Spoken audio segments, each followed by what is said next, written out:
Hi guys, and welcome back to RSM Custom Guitars, and thank you very much for coming back. Okay, so in the last video that I shot, I actually showed you a pedal case that I built for myself, and thankfully off the back of that we've had a couple of guys requesting their own sort of version of it, so happily done that for them, and turned out very well, so thank you. So in this video I wanted to show you another sort of pedal case that I'm doing. This is going to be, well, at the moment this is a bit of a concept sort of construct, by no means a unique idea, but this is my own sort of version and take of it. This is actually going to be a 3-tier pedal case board. So I'm coming from the angle that I myself, I gig out, and I'm in a band myself, so a lot of these bars and pubs and clubs that I go to and gig at, a lot of them have sort of a very sort of small area. So by the time the whole band get on stage, there's not a hell of a lot of room. So I'm trying to make this board as compact and accessible as possible. But because I use a fair amount of pedals, because I'm in a covers band, I have to have, you know, quite a few little gizmos to go to sort of get a lot of those sort of sounds that various artists are using. So that's why I'm trying to get quite a big board into a very sort of small footprint. So in today's video, really, I just thought I'd sort of run through the final few stages of this pedal build with you. The actual construct of it is pretty much there now. It's just a matter of installing it all in front of you. And also on the lid here, there's a panel here that I've left out, so we can line that together. And there's just a little trick here to show you that if you want to sort of line things on by yourself, there's a nice sort of trick to get a good finish. So we can run through that together.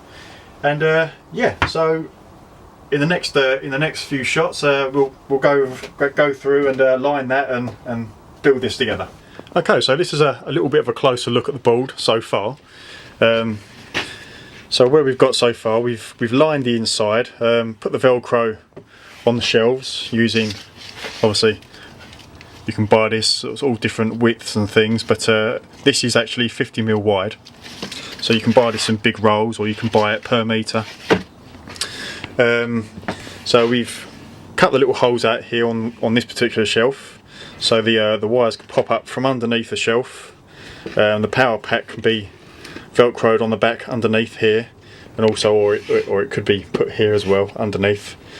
So this is the first chamber where the pedals are going to sit. This is the first tier, obviously the second, and then over here already built the third shelf,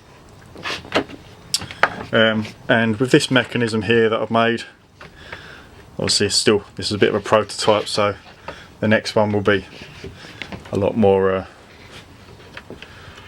better build, but anyway, this is the general idea. So going to install this shelf in a minute anyway, but that's just going to sit on there like so, and it will be able to move back and forward as and when you want to sort of fold it out to use, and then put back when you want to put the lid on it. So we've actually still got to make the holes on this one as well, so they're already drilled and routed out at the back. It's just a matter of cutting out the Velcro in the certain areas, which we'll do in a sec.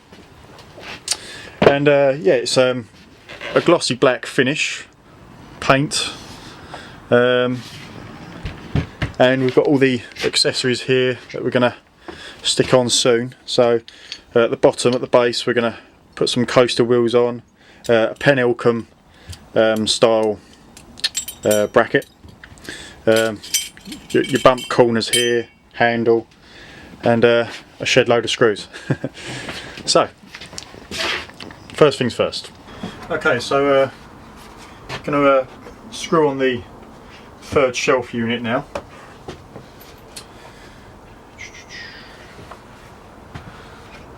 Just 4 washers and 4 screws. Simple as that, really.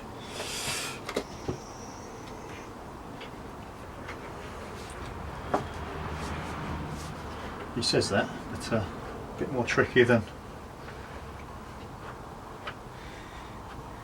it is.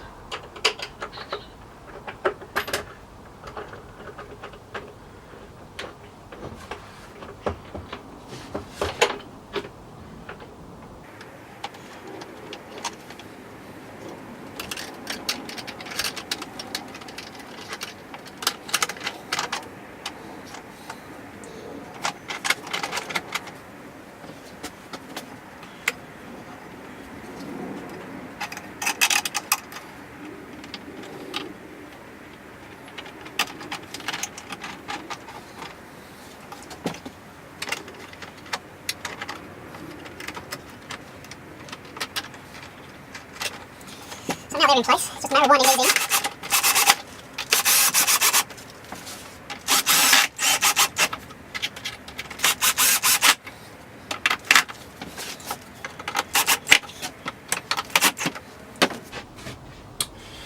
You can see a bit more of the idea behind it now. So this is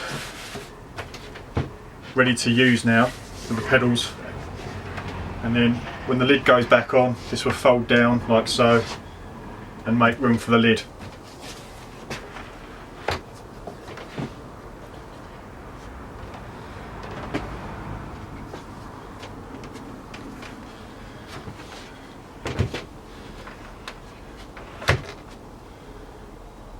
Okay, so now I've just got to nip out the holes where the wires are going to go for the pedals, and we just locate them from underneath. You can get a feel for them where the indentations are. So just by using a scalpel, you can follow the line of the hole and just circulate until things cut out.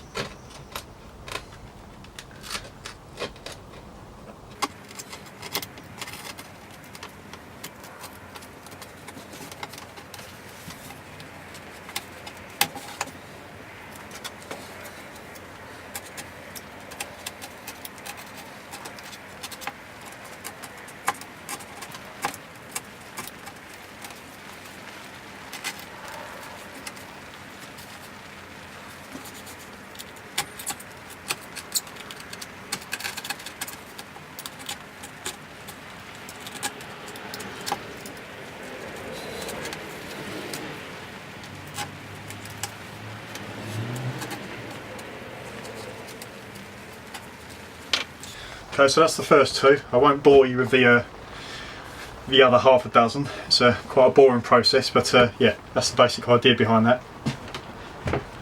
Okay, so that's all the holes cut out now on the shelves.